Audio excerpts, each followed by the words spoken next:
3 अक्टूबर 2017 सुबह के 6 बजे का वक्त था। अचानक एक घर से एक औरत की चीखें गूंज उठीं।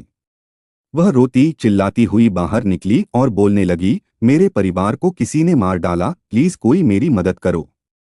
उसकी आवाज में दर्द और बेबसी थी, या शायद ऐसा लग रहा था। वह पड़ोसियों से गुहार लगाने लगी कि मेरे साथ घर के अंदर चलो, देखो क्या हुआ है। जैसे ही उसने यह सब कहा, आसपास के लोग, बूढ़े, जवान और बच्चे सभी उस घर की ओर दौड़ पड़े। सबसे पहले घर में दाखिल होने वालों की नज़र एक दिल दहलाने वाले मंजर पर पड़ती है। ग्राउंड फ्लोर पर 3 बच्चों की लाशें बिखरी पड़ी थीं। उनके गले कटे हुए थे और बिस्तर से खून की बूंदें टपक रही थीं, जो फर्श पर साफ नजर आ रही थीं। खून की वह बूंदें धीरे धीरे जमीन पर फैल रही थीं। हर देखने वाले के रोंगटे खड़े हो गए। डर और हैरानी से लोगों की सांसें थम गईं। तभी किसी की नज़र बगल के एक बंद बेडरूम के दरवाजे की ओर गई। वहां से खून का एक धार सा फैलाव बाहर की ओर रिस रहा था। इतना खून की देखकर हर कोई सहम गया।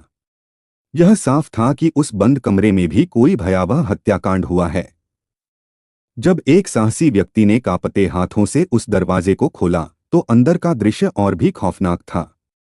बिस्तर पर 2 लोग पड़े थे, एक उस औरत का पति और उसका बड़ा बेटा। उनकी हत्या का तरीका इतना क्रूर था कि उसे देखकर किसी का भी दिल दहल जाए। दोनों के गले काटे गए थे और उनकी छातियों पर बार बार चाकू से वार किए गए थे।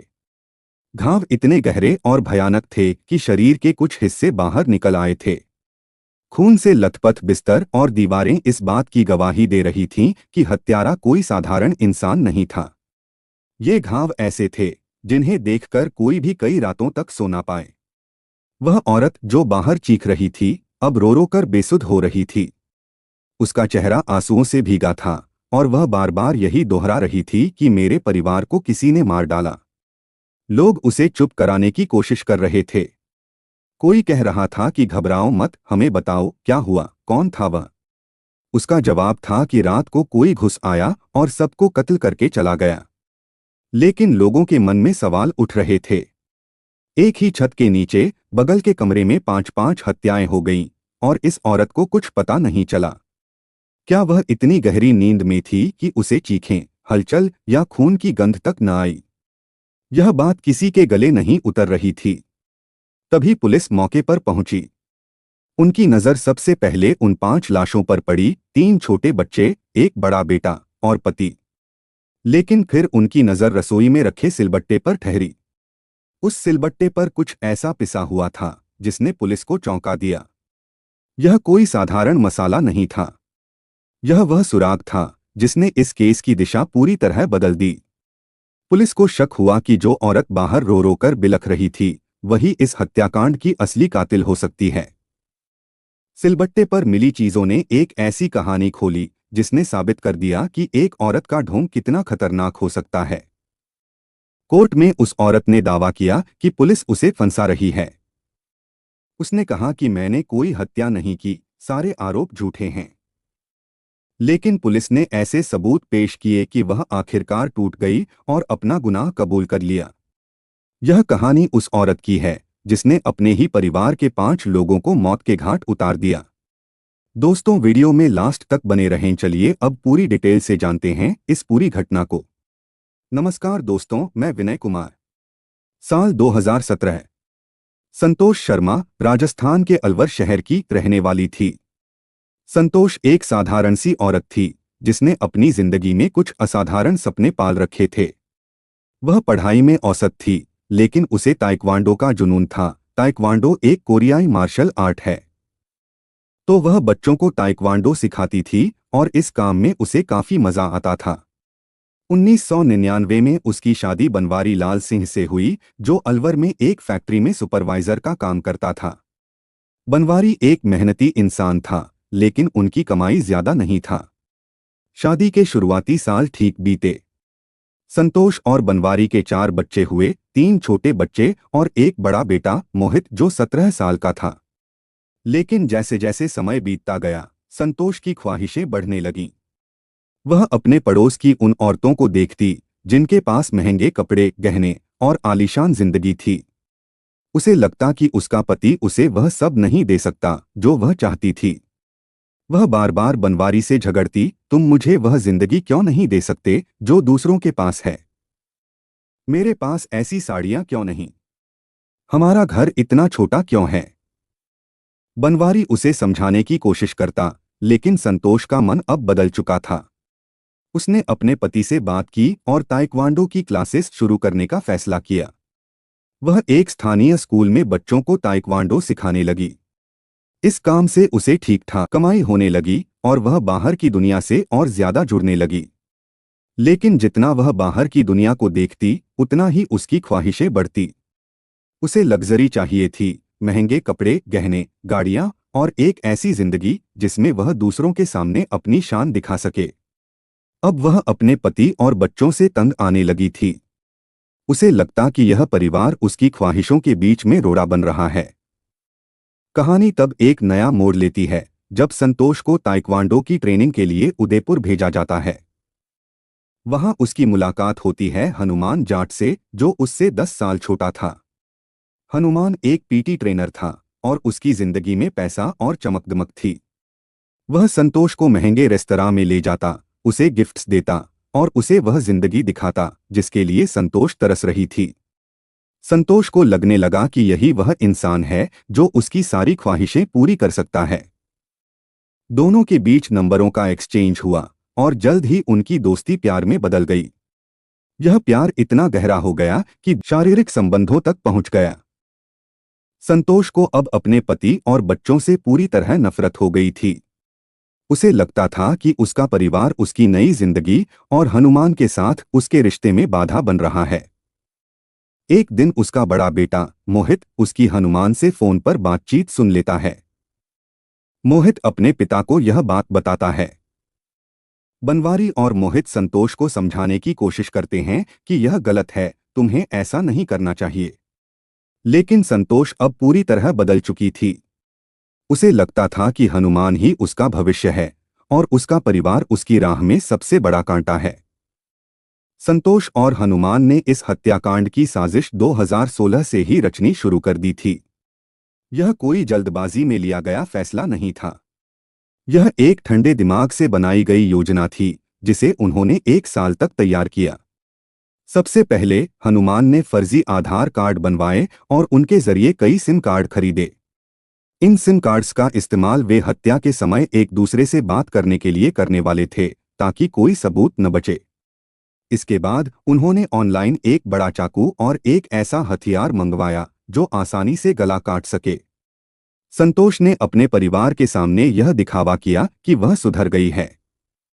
वह अपने पति और बच्चों के साथ अच्छा व्यवहार करने लगी ताकि किसी को शक न हो। उसने यह सुनिश्चित किया कि पड़ोसी और रिश्तेदार यह सोचें कि उसका परिवार खुशहाल है। यह सब इसलिए था कि हत्या के बाद जब पुलिस जांच करे तो कोई यह न कह सके कि संतोष का अपने परिवार से झगड़ा था। अब 2 अक्टूबर 2017 की रात को यह साजिश अपने चरम पर पहुंची। हनुमान ने संतोष को नशीली दवाइयों का एक पैकेट दिया और कहा कि इसे अपने परिवार को खिला दो। संतोष ने बड़े चालाकी से अपने घर में खुशी का माहौल बनाया। उसने कहा कि आज कुछ खास बनाते हैं।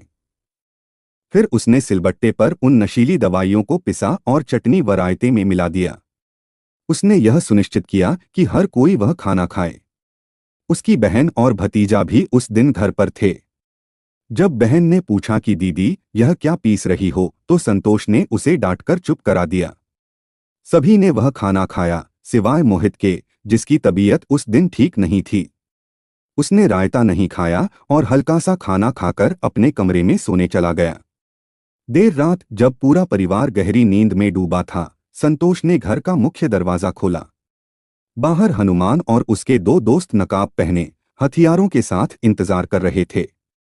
संतोष ने इशारा किया कि वहां मेरे पति और बड़ा बेटा सो रहे हैं।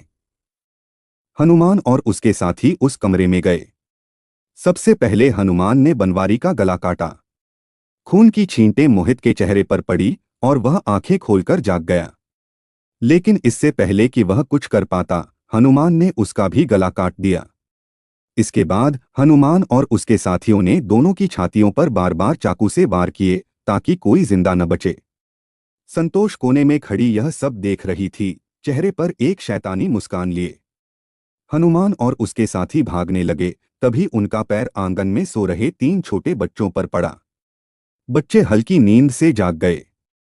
संतोष को लगा कि अगर ये बच्चे जाग गए तो उसकी साजिश का भेद खुल सकता है।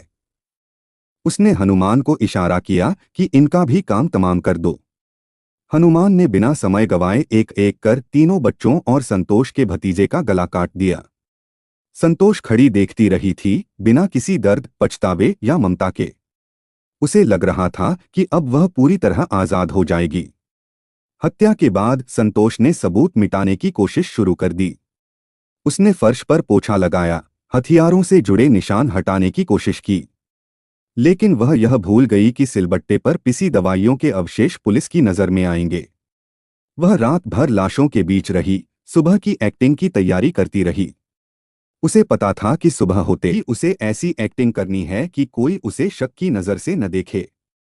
पुलिस जब मौके पर पहुंची तो उनकी नजर सबसे पहले लाशों पर पड़ी, लेकिन फिर उनकी नजर रसोई में रखे सिलबट्टे पर गई। उस पर कुछ संदिग्ध पाउडर के अवशेष थे। पुलिस ने उसे टेस्टिंग के लिए भेजा और पता चला कि यह नशीली दवाइयां थीं।